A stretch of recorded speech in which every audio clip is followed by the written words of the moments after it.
All right, I've got a Striker 955 here for Lewis.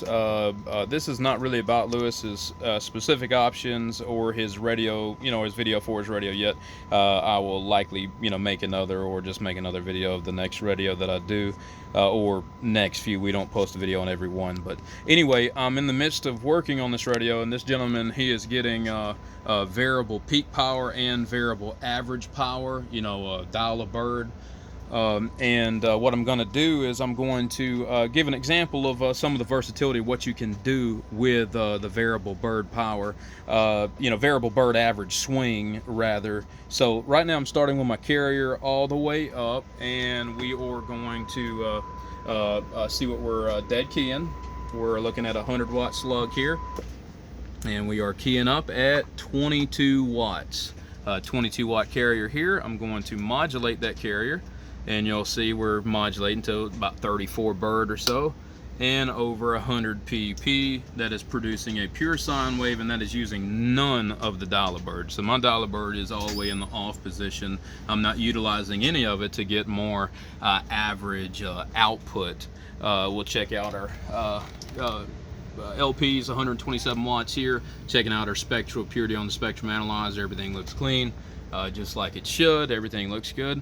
All right, so what I'm going to show is, like, say for instance you're running into an amplifier and you have a let me cut the deal off here, and you have you wanted to take this carrier. Sorry, it's banged out in the corner. All right, so if you want to check your carrier, like say if I key up here, I'm keying 22 watts. So say if you wanted to roll this carrier down, and you want to key on down here to 3 watts, and you want to drive this 3 watts into an amplifier. So I take everything that I had before and I modulate it at that 3-watt carrier without changing anything, and my negatives are, slightly pinching off there. So we back down and, and smooth out the negative peaks, there, and we go from, that 3 watts, swinging to, or 3.5 watt, 4 watt swinging to 18, 19 watts.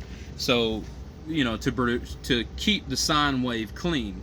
So in order to be able to get more output and still produce a clean sine wave, keep everything asymmetrical, what you can do is you can take and you could roll up to where it was pinching again, and then you can correct it with this dial bird control, and I could roll it up here, and you can see it will smooth out my negatives. So now that deal that was only swinging 18 watts now is swinging 100 watts pp and still producing a clean sine wave. Now, not that you're going to need 100 watts. You don't have to roll every bit that the dialer bird can roll to keep that clean. It just has the versatility to get there. You can make that, 3.5, 4 watt carrier swing to 100 pp and still produce a clean sine wave. And so and then you could take and roll this dialer bird off here, and you can watch it, pinch off again here. Then you can back down the gain just slightly to smooth that out here, and you're right back down your 17, 18 watts pp. So you can take this dialer bird again, roll it up, gives you more headroom on your negative peaks to where you can push it up just a little further and not pinch off. So you can pinch off a little there, so you can get all the way up here to 100 plus pp and still produce that pure sine wave.